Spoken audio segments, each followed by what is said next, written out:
Hey guys, how's it going? Michael Troy here. Today we are looking at Spider-Man Reign #2 by Kaare Andrews.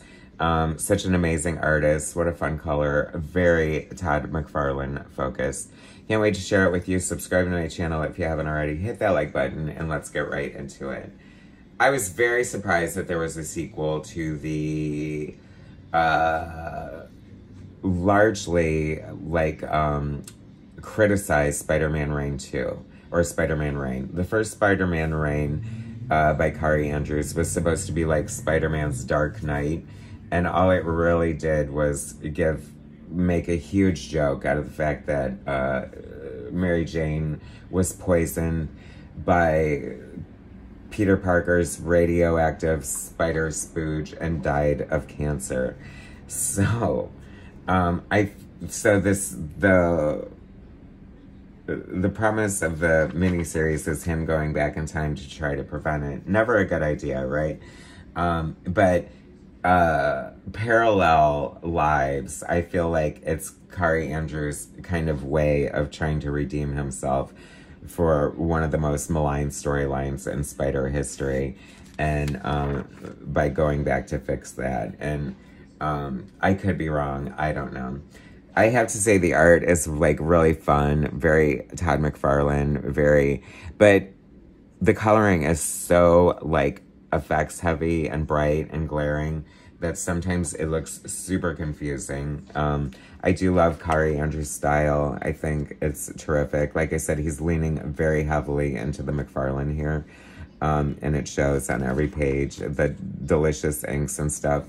I do love that he went back in time because, I mean, the whole concept of like an old ass Spider-Man with a big like Santa Claus beard, and he has his Carrie Kelly sidekick. I just don't know, you guys. I just don't know. But anyway, like nobody wants that Spider-Man, right? The bearded Spider-Man. Like McFarlane Toys, are you coming out with a Spider-Man Reign, like bearded Spider-Man anytime soon? I don't think so. But like I said, part of the great part of Todd McFarlane's run, speaking of McFarlane, was like when he would introduce the old school villains. Like it's always fun to see like your favorite artists draw like the classic villains and characters. So I love that we get, you know, some of the famous villains from Spider-Man's Rogues Gallery here that he's fighting.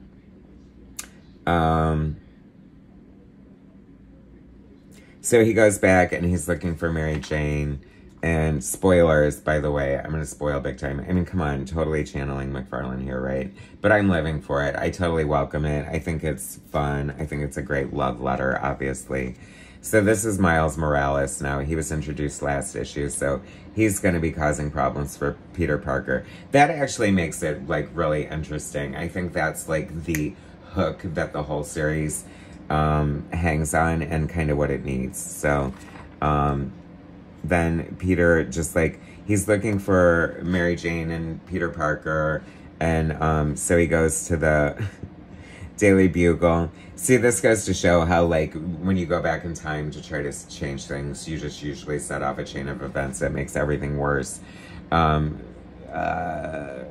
J. Jonah Jameson pulls a gun on Spider-Man, which is kind of epic in itself because like that would have been solved from like day one back in the day.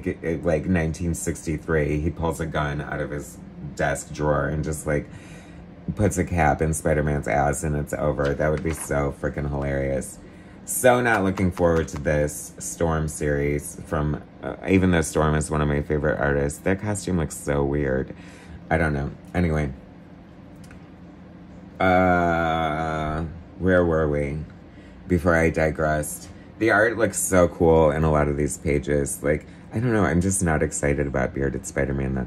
So anyway, Spider-Man of course jumps out of the way and J. Jonah Jameson winds up shooting and killing Robbie Robertson instead. Tragic, yes. But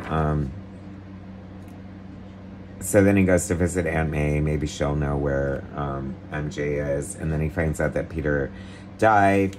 And Aunt May's older and blind. And she doesn't recognize Peter, which I find bizarre. Like, you know what I mean? She's like basically his mother, and she would know.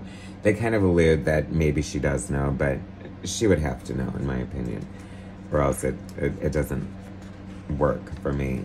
So he kind of leaves, kind of defeated, like, okay, I guess I did save her. I saved Mary Jane, whatever. And then as if on cue, like, I love how everything happens so conveniently in comic books, but he's walking away discovering, you know, that Peter is dead and who knows what happened to Mary Jane. And then he gets attacked by his old arch enemy, Venom, who has never looked better in a long time. Look how cool that is. Love that. So cool. But then we find out that Venom is actually Mary Jane. Wah, wah. So it wasn't bad enough to kill her with irradiated, radioactive spider spooge. Now you have to turn her into Venom. Okay.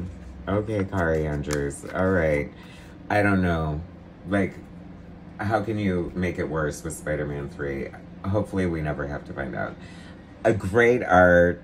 I'm going to see it through to see where this craziness goes. But honestly, the sequel, we didn't know we needed, and we still don't know if we need it or not. Anyway, it's fun, beautiful art, crazy story, fun concepts. What can I say? Thanks for watching. Subscribe to my channel if you haven't already. Hit that like button, and I will bring you more soon.